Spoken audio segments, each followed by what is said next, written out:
Welcome to Investing for Generational Wealth. I'm your host today, John Lai from Cloud Capital, where we help high earners just like you invest outside of the stock market to passively achieve long-term wealth generation through superior risk-adjusted returns, long-term passive income, as we'll talk about today, cash flow, and tax benefits. And before we begin, a disclaimer, just like always, we're not financial advisors. All investments are subject to risk, including the possible loss of money you invest. So perform your due diligence before making any financial decisions. And of course, consult your CPA, lawyer, and any others before making any investments. So welcome to today's episode, Passive Income Through Vending Machines with Mike Hoffman. This is going to be a fun one and a topic a number of our audience members are interested in. A bit about Mike. He, just like a lot of us, worked a grueling 60-hour work week and barely covering expenses. He invested an emergency fund into a fixer-upper property, setting the stage for his ventures in real estate. He has now a diversified income stream, including vending opportunities, and he manages a thriving vending route, generating substantial monthly income and paving his way for generational wealth. So thank you for being here with us, Mike. We talked a little bit about your experiences, but could you provide a little bit more about your background and how you got to where you are today? Yeah, John, thank you. And everyone excited to be here. So my background is not in vending machines at all. It's in human performance. And in fact, similar to kind of you at Amazon and some of your audience, I was actually got into vending during my time working with a software startup out of Menlo Park, literally right across. My startup wasn't even a block from Facebook's there in East Palo Alto. And I was on the business development team and traveling a lot and always in these airports. And I have a passion for health and longevity.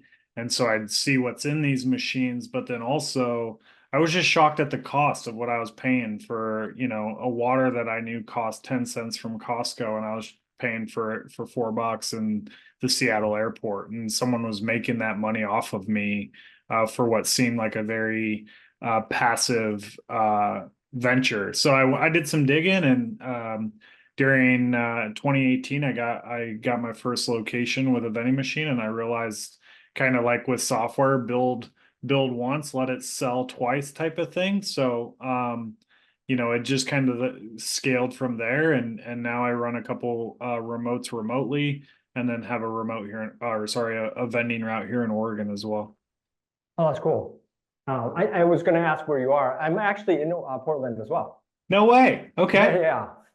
That's awesome. So we'll have to make sure we get together at some point. Yeah. How did you get into the industry? Because I've heard about vending machine opportunities, right? But, investigated a little bit, but how did you learn and develop your knowledge about the industry? Yeah, so it's a lot of trial and error for sure. And that's kind of what led me, my background's in human performance as a coach. So it's kind of what led me to this vendingpreneur community where I help other vending operators kind of learn the steps. But my first location, I went into an apartment complex that I thought would be the ideal foot traffic. I had no idea how many people lived there. I had nothing. I just knew it was a high-rise new build in 2018.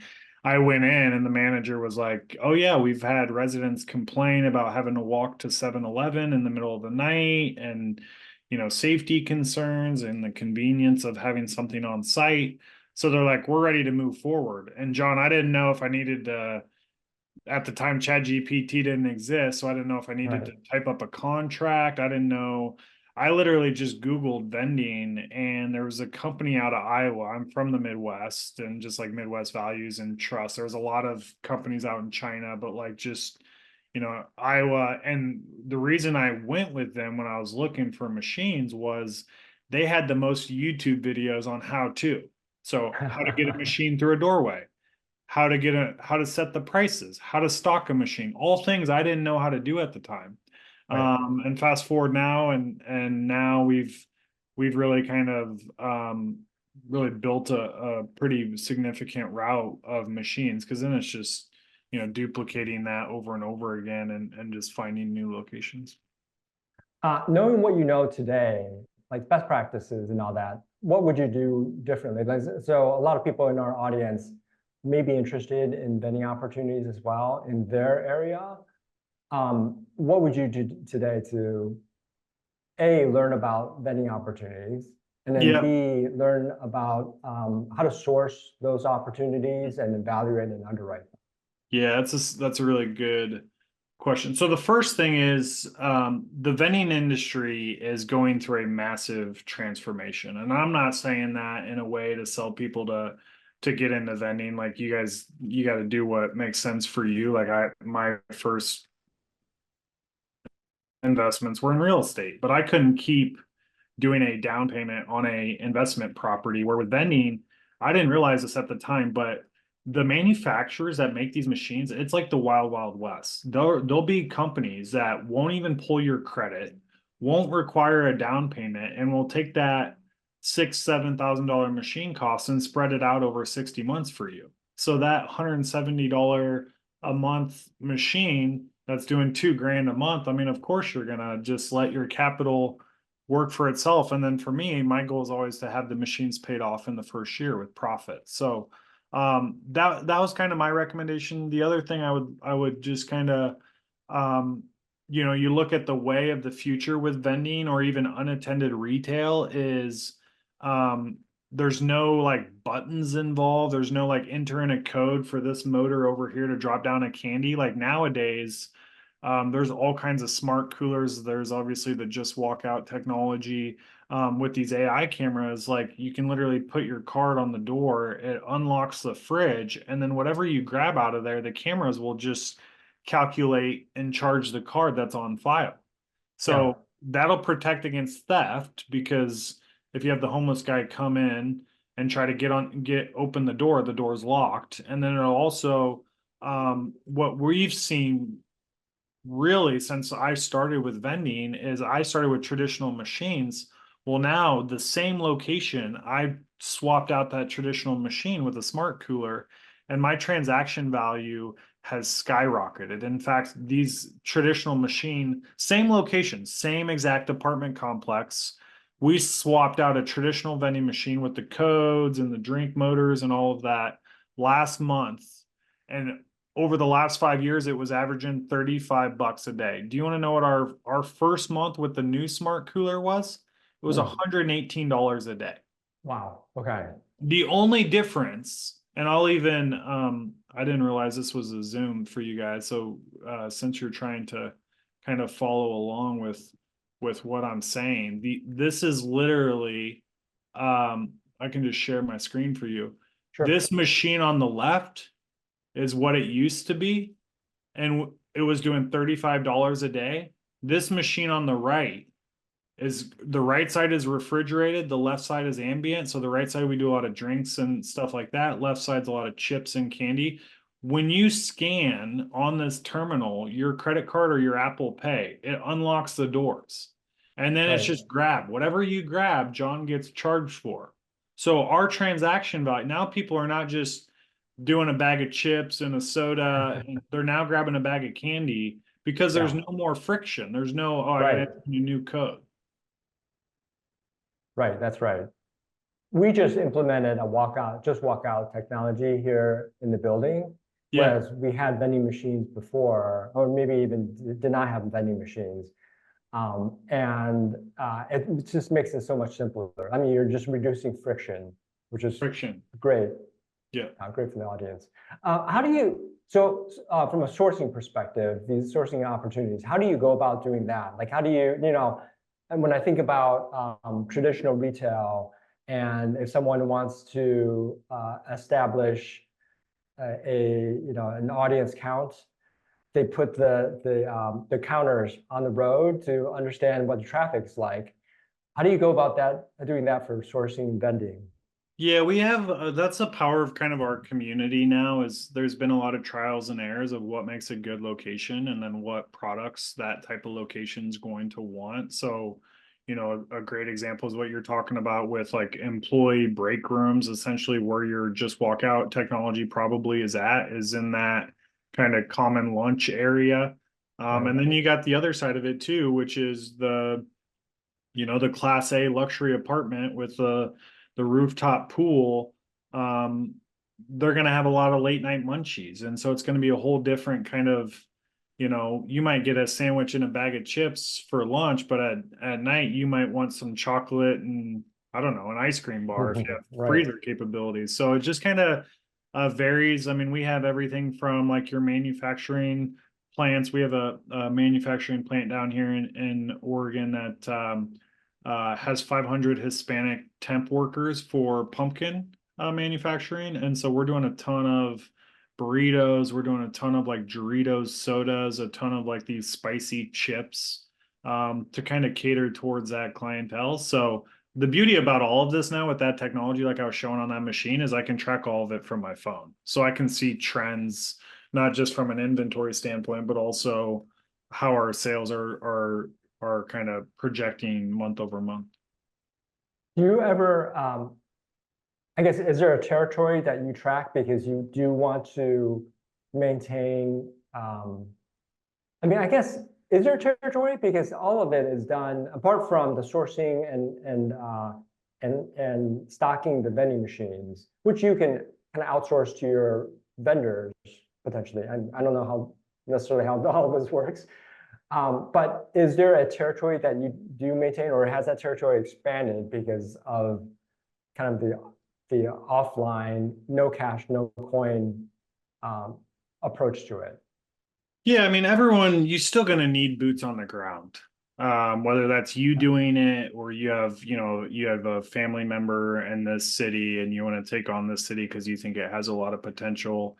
But you still need that face-to-face interaction more for building trust and getting the property to believe that you're going to be reliable and responsible and things like that with regards to the consistency thing. Because you got to think about this, like with a vending machine, typical stocking is once a week. Let's say it takes you a half hour, but it's 15 minutes there, 15 minutes back. So let's just block out an hour. But like when I was hiring my operator to run my route in Oregon, I literally posted an ad on that was like, I don't care if you do it in the morning, you do it at night, if you do it on Tuesday or Sunday or Wednesday, it just needs done once a week.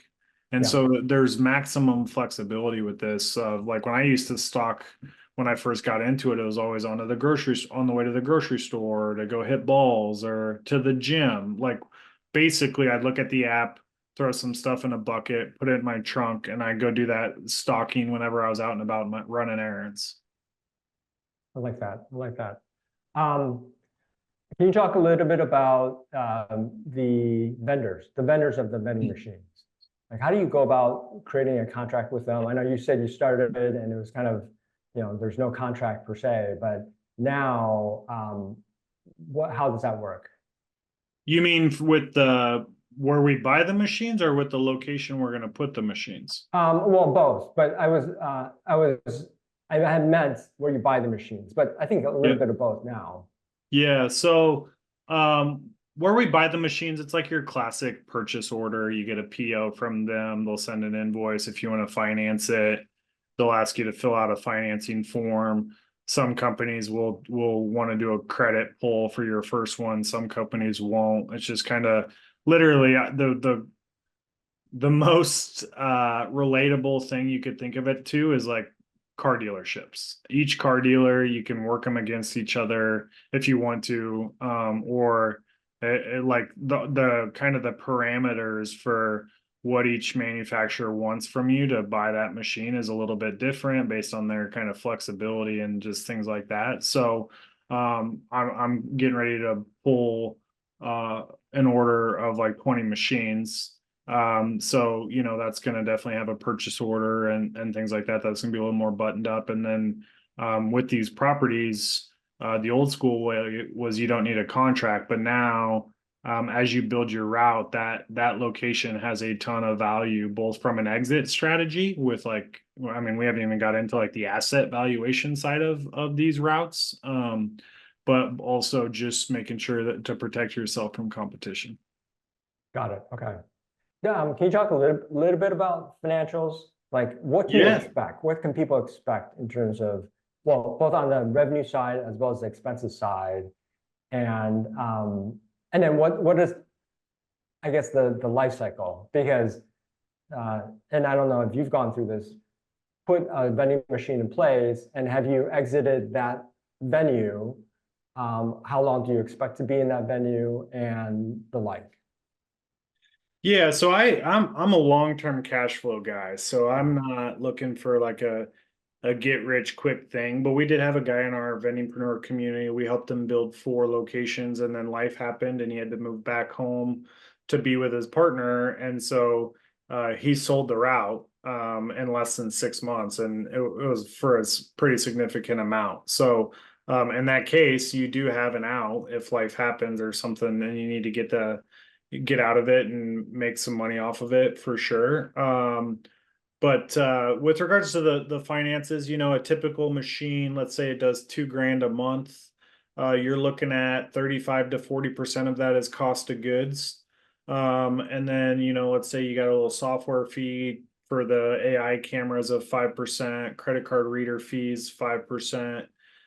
So right there, you're at 50% margins. And then if you hire Right. someone like I do, you're another 10%. So your margins might be closer to 40%. But if you want to do it yourself, you're looking at a 50% per machine. And that's when you start seeing the leverage kind of come together with a route.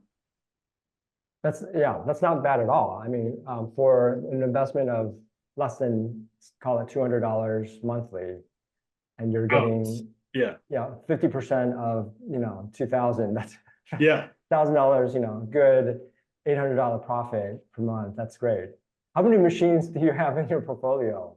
Well, I just bought a route in Chicago, and that one's up to 9, and then got my Oregon one. I think we're up to 17 maybe, and then up in the north, I think I'm up to like probably 35 or 40 That's great. locations in the portfolio. So the question is, like, how many can you manage as in individual, and do you have individuals overseeing the routes? Sounds Yeah. like you do. Yep, exactly. So I have an operator here in Oregon that literally runs the day to day. I'm not involved unless he needs me to like, you know, go talk to a relationship from when I first started Right. for expansion or something. And then what else? Yeah, the other markets I've found local like operators that I trust, and kind of just built it around that. It's interesting that you expanded to other cities, which is amazing that you could do with vending machines. But I guess it's just like anything else. Like, as Yeah, long as you have an operator, boots on the ground, that you can trust, yeah, then you just have to establish the relationships with the vendors, and you're good to go. yeah, yeah. And you also got to think through too.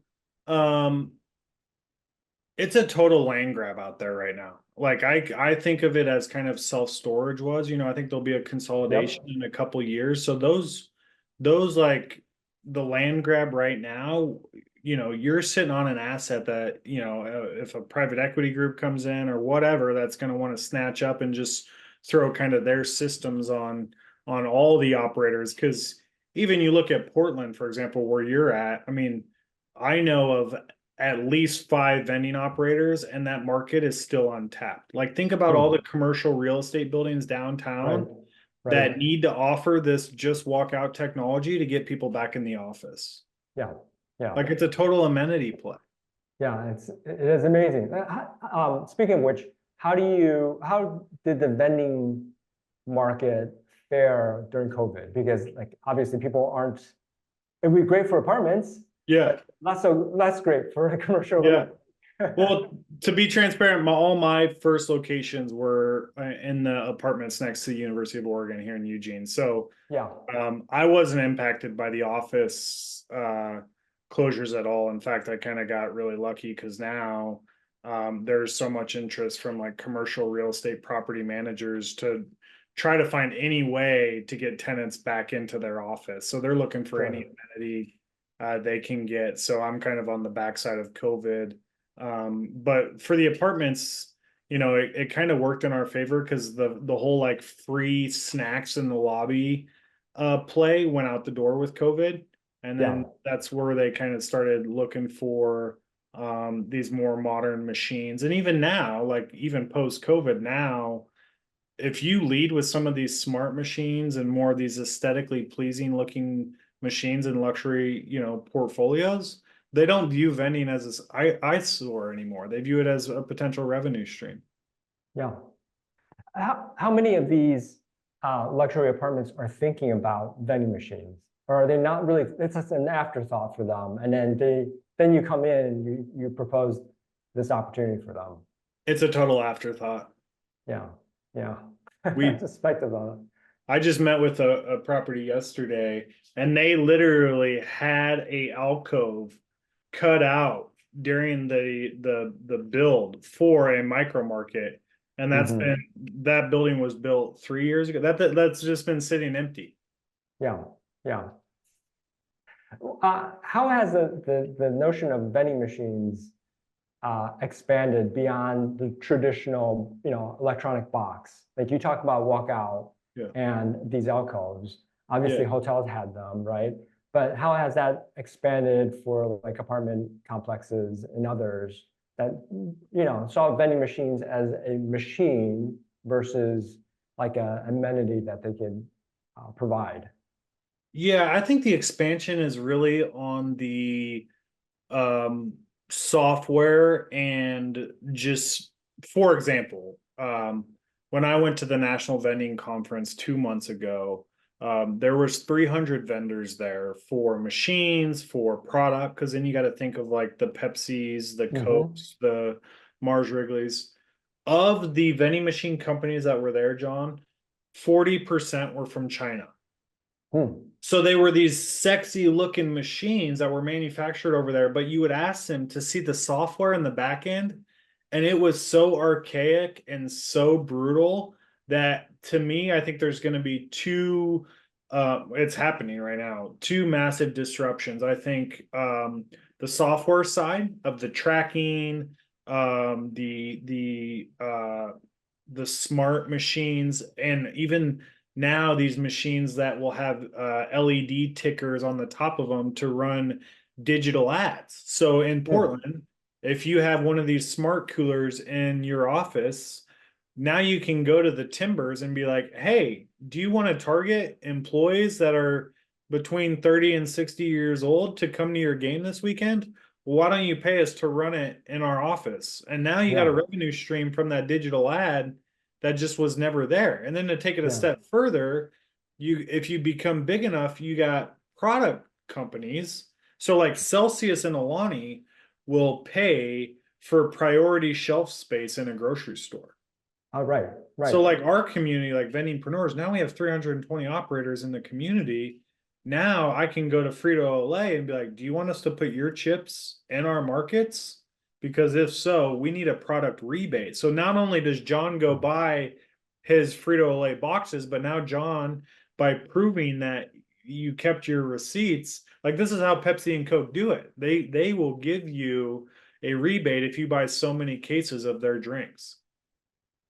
Yeah. Do you ever pool the entrepreneurs together and say, But we'll do a group buy of a that's product? exactly what I'm doing right now. So, Yeah, one of the common companies I'm going through a negotiation right now, they have a Northwest office in Portland. They have 26 distribution centers, and you just order a pallet of product and they deliver. Well, they have 4 tiers of pricing right. based on the volume. So I consolidated like myself as a key account as I didn't care about the Oregon route because I wanted the 312 operators combined to get the pricing that now this local route will kind of get the benefits of. So that was the whole idea with regards to the negotiation with them. And now we can go to the individual products of those routes for the rebates. Got it. Perfect. We have a lot of people on the line. If you have questions, please post them, I think through Q&A, and we'll take a look at them. I don't see any questions there, so I'll keep asking my questions. How do you see this as a passive investor now? How do you see this vis-a-vis like all the other passive investments that you have? You're a long-term play, right? And I think I'd love to learn more about this myself. Long-term play, how does this fit into like all the passive investments that you have going forward? And maybe you can talk a little bit about, I think you said one venderpreneur went full cycle. Like, what is the end game of vending opportunities? Yeah, so for me, like with vending, once you get to a scaling point where you need to hire an operator or something and you can delegate, like I always say, your first machine, you should probably stock it yourself, and maybe you go buy product at Costco and you can easily get, for us, it was like our first couple locations paid for our daycare. And then, you just start kind of parlaying. It wasn't like, oh, I need to replace my 9 to 5 today. It was more like, okay, well, I put 20 grand down on this rental in the Midwest. It's doing the 1% rule, but my return on that is $400 a month. I can get that from a vending machine from our gym here locally without putting 20 grand down to get the same. So that's kind of how I got into it, was after looking at the real estate and realizing the minimal capital needed for vending. But I think where it sits for me is it's super consistent. Like I think Warren Buffett says it best. A vending route when he was a teenager was his first ever investment. And then he sold it. I think he started at 18, sold it when he was 19 years old, and he regrets it to this day because he just chased the quick exit. When literally my route, I can predict within $200 almost, give or take, how much money it's going to do every month. Because it doesn't matter like, oh, we're going into the summer, or oh, we're going into an election year, or oh, the Fed's interest rates got delayed another quarter. Like, it doesn't matter. It's, I'm locked in for that vending machine at 8.99% on $7 grand machine. Like, it's, whatever, because it's doing so much more than. So from that side, it's just way less stress. That is something you can control. Like, think about inventory. You look at Amazon FBA, which I have in an Amazon FBA store. You look at my inventory of a vending machine, I'm not buying more inventory until that Celsius has sold for 3x what I bought it for the first time. So after you stock the machine for the first time, more inventory purchases don't happen until you're already 300% above what you bought it for. Right. That's a good way to look at it. We have a question that came in. How do you lease the location for vending machines? Is it similar to rental lease, or do you need something different? Would you recommend hiring a lawyer for this? I don't think you need a lawyer per se. I think we have like contract templates, a classic services contract template we use. Some are a little more stringent than others. Like if you're starting to negotiate a multi-property deal, or it's a multi-property deal with a management group, but each property has their different ownership. So you kind of might have separate contracts, but you want to protect yourself with the management group. So there's like ideas like that can add a little complexity. But as far as, just a standard services agreement, if you want to go down the Chat GPT route, there's 100 out there, like from carpet cleaning to window washing to vending machines. If you want to have your lawyer just kind of review it real quick to save a buck, so you're not having them draft it, then that's something you could also do. But with regards to the relationships with the properties, most of these places don't expect a revenue share right away. In fact, they just view it as an amenity of like, okay, John works here. This is where he goes and spends his whole day. We want to provide an amenity for lunch, so John comes into the office. Now, where you start getting into revenue share, and I wouldn't hide away from it, like for you guys with your properties, I'd be asking for a revenue share in a hot second. But where you can really leverage a revenue share if someone asks you as a vending operator, hey, what's our revenue share going to be for giving you space in our building to put a vending machine? That's when you can say, well, we'll do a 5% revenue share if you roll us out to 4 or more sister properties. And then right away, now you've just parlayed that $2,000 a month with one machine to 10 grand a month. Yeah, that's great. So that's interesting that I never thought about this. I mean, obviously it's an amenity for guests, right? Or workers, colleagues, co-workers. But I never thought about not sharing revenue. Like it would be my expectation that whatever venue that you had would want to share revenue, but I mean, it's an amenity for whoever is visiting that location. So, you're providing a benefit to them. That's your bias, though. That's your background. That's how I think. I thought my first, literally, we have 19 locations in Oregon. We have 2 that ask for a revenue share.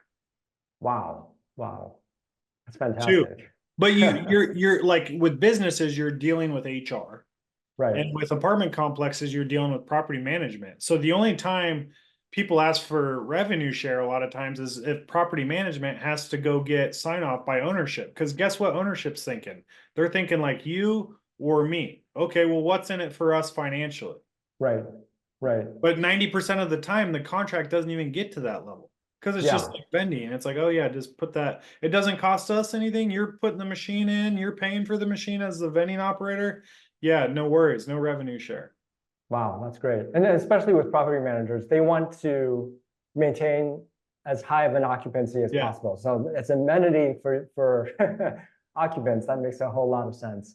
Yeah. Another question came in. Any advice on buying routes? So either for people that have existing routes, I mean, obviously scouting for routes is something that you could do, but on buying existing routes. Yeah, so look at revenue per machine. That's going to be your best KPI. Everyone wants to go to, oh, I got 30 grand a month, and let's just say it, there's a mom and pop in Portland selling their route for 30 grand a month. Their baby boomer is getting out of it. Well, that 30 grand a month might be 60 locations. Right. Where like for me, I don't want to take on a location that's going to do less than $1,500.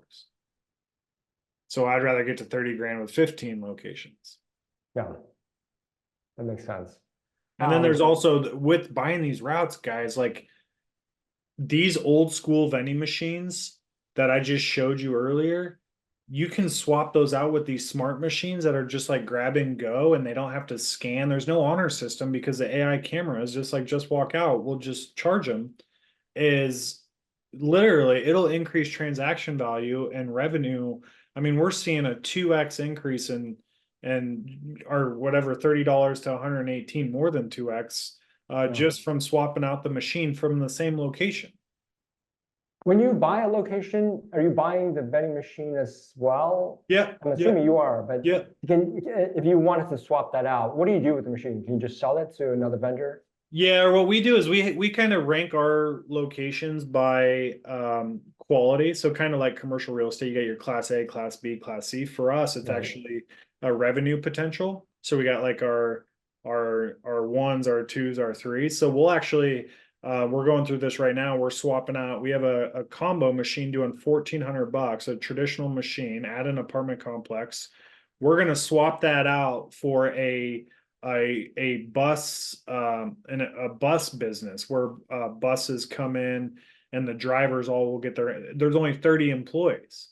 So we're going to put that machine there, and then we're going to put that smart machine in our level 1 that was doing $1,400, and I have no doubt that thing will do over 3 grand a month. Wow, that's great. That's fantastic. What other things should people be thinking about? And I guess there's in traditional real estate, there's a notion of buy box. Like, what is your buy box when you look at routes and potentially scouting for routes? Yeah, when I look at routes, what were you saying about fees?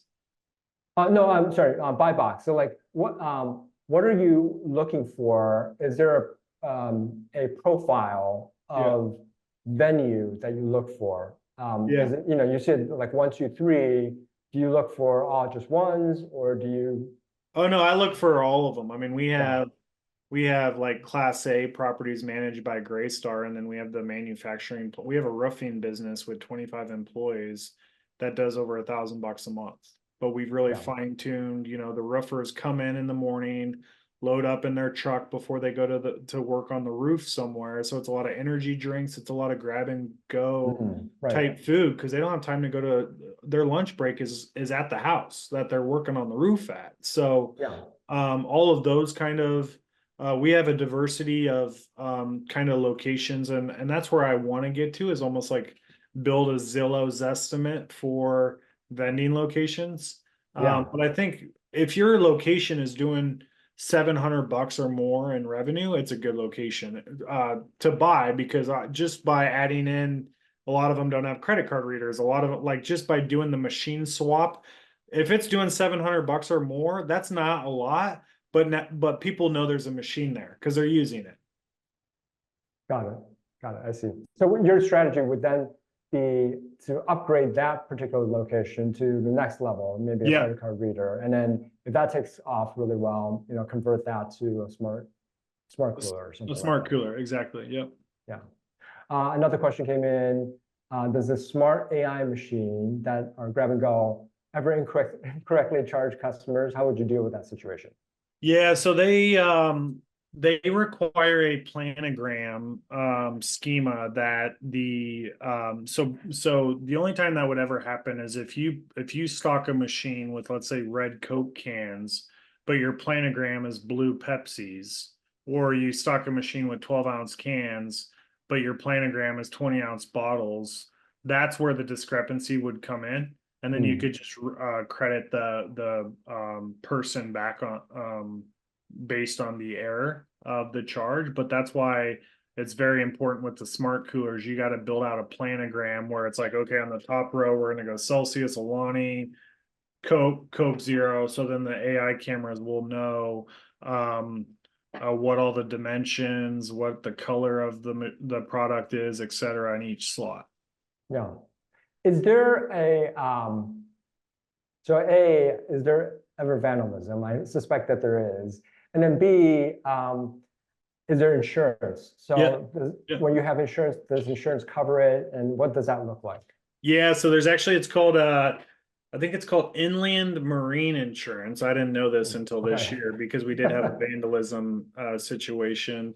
I actually had a kid try to go up through the machine with a hanger and try to scrape down the products. Oh my Um, gosh.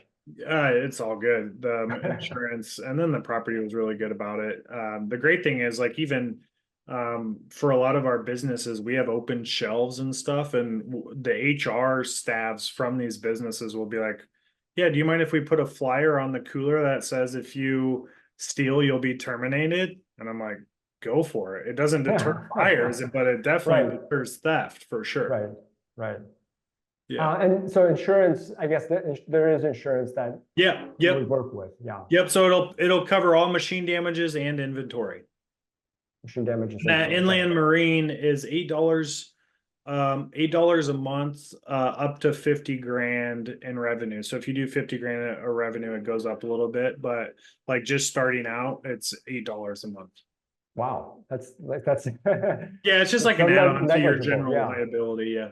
Right. Question came in, is there location repository online for buying these, I assume machines? How do you know the location is open for a vending machine business? I'm Uh, assuming, so there's two-part question. One is there a location repository online? And then how do you know that location is open? Yeah, so this is the hardest part is people finding locations. And so this is kind of where I built this vending route in Oregon, and then other people, friends, family, and now people on social media have asked, "Hey, will you help me build a vending route wherever I live?" type of thing. And so Yep. that's what we've actually turned into, like a data company to help. We have in-house cold callers and email specialists, but we also go find these properties, both the Yeah. property management and the ownership groups, and that's who we call into for our folks. But I think at the end of the day, how to find a property at the simplest level is if you're driving around town and the parking lot's full, you should go in there. And I'm not kidding. Like, there's a gym we stopped by 3 months ago. I didn't even have an in to this place, but the parking lot was always full. Either 8 a.m., 5 p.m., it was always busy.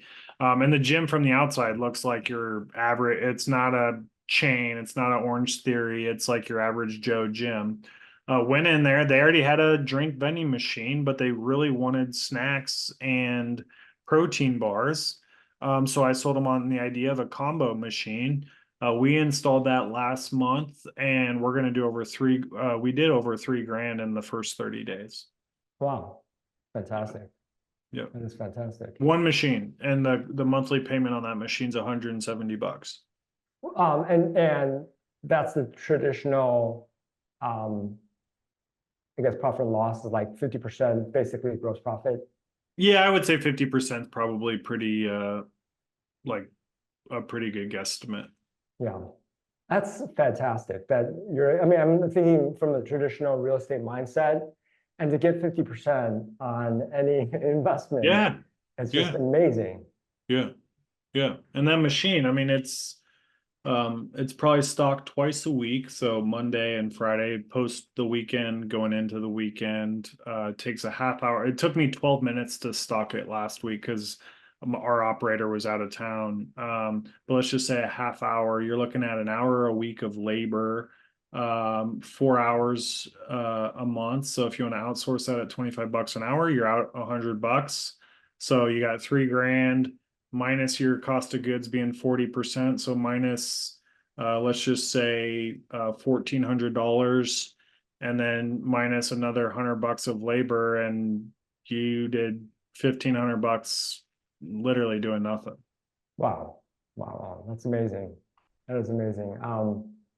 We are coming up to the hour. Any other questions that anyone has? And then if you were going back to like your 20-year-old self, what advice would you give to that 20-year-old self about vending machines? I think the first thing is people are always trying to find an excuse why not to do it, because we're all Yeah. humans. Like anything, investing, real estate, vending, life. And I'll just say, like, the whole, oh, my market's too saturated, that's a bunch of BS, because 95% of the locations we go into now already had vending machines. And they were the old school machines. They didn't have a credit card reader, or the baby boomer, like my parents' age, that didn't know how to use a cell phone, would never keep them stocked because the only way to track inventory was going by the machine. People are lazy. So I say all that because I'm not kidding, like the market is prime for disruption. So you literally right now have no excuse to say, like, the market's too saturated, it takes too much capital. You just got to start. And the first thing you need to do is think through where you've gone, where there's a lot of foot traffic, and whether that's your kids' gymnastics on Thursday nights, that's freaking packed with parents just sitting there while their kids are playing gymnastics, or a sporting complex, whether that's your gym, the YMCA, whether that's the apartment complex you live in, whether that's a business office that you share with 10 other buildings or 10 other companies in the same building. Like, there's so much opportunity. It's not like, oh, it's just the Seattle airport and there's only one in town. No, that's not it at Right. all. It's just um, people are going to pay for convenience, and the convenience is they don't have to go anywhere. Like, if we had a vending machine on my 4-floor building, it'd be game over because I forgot to pack my lunch today, and now I have to pay $30 for DoorDash. Yeah, yeah. Do you ever get pushback from like apartment complexes or whoever, or maybe the community that says, this is kind of an eyesore? I suspect not, because it's a convenience. But do you ever get that level of pushback? Not with the new machines. I Yeah. mean, we're to the point now where we'll do custom build outs for the location. And that's where I think the beauty of this is if you put yourself in you put yourself in like for example, I went and did a tour of an apartment complex yesterday, and right now this apartment complex, this is a total mock-up. This doesn't exist. Yeah. And to take that a step further, this screen is digital. Oh, nice. So I could literally be like, oh, Timbers home game this weekend, 10% off. Yeah. And go sell that to the Timbers for geo-targeted ads. But then also I could do it's B-roll. So I just said it. So buy one, get one free, sodas, like whatever. And then you can even do these fixtures that like this cabinetry around. This is just a fridge.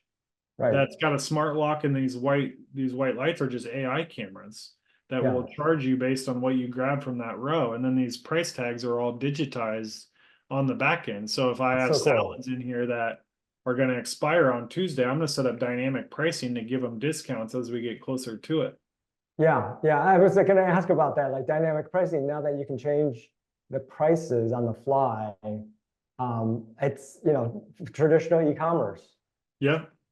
Are these all I guess Wi-Fi enabled? Is that how they work? Yeah. Yep. That's fantastic. That's Yep. fantastic. And I like the idea of the banners, switching up the banners, because you can have like 5 banners swap in and out occasionally, and that's 5 additional ad opportunities. Oh, that's exactly it. There's I mean, you can run deal promos. So then when you go to that product company about rebates, it's like, oh, well, we actually have these screens. Do you like, now you just have more leverage? Because Frito-Lay, do you want us to put your stuff up here? Like Pepsi, do you want us to run ads that buy one, get one free Coke? Like, yeah, that makes a whole lot of sense. Okay, well, we are getting up to the time. Thanks for educating us on passive income through vending machines. We definitely learned a ton through this process. And thanks for taking your time out of your busy schedule. If there are no more questions, how do people get in touch with you?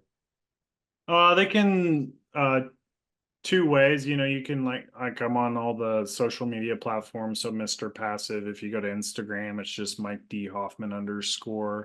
The other thing you can do is go to vendingpreneurs.com. It's like vending, and then kind of similar to entrepreneurs, it's just vendingpreneurs.com, and you can schedule a call with our team if you're interested in kind of learning more. I mean, we'll even do like a free analysis of someone's market. So if you're in the Portland market and you're curious how many businesses with 100+ employees, or how many units with 100+, or sorry, how many complexes with 100+ units, we'll do a free analysis for you before you even sign up, just to see how big your market is, so to speak. So yeah, that's kind of the easiest way to get a hold of me, John. But yeah, feel free to reach out anytime through any of those channels, and we'll take care of you. Okay, perfect. We'll also post your information on both the webinars and podcasts that we have.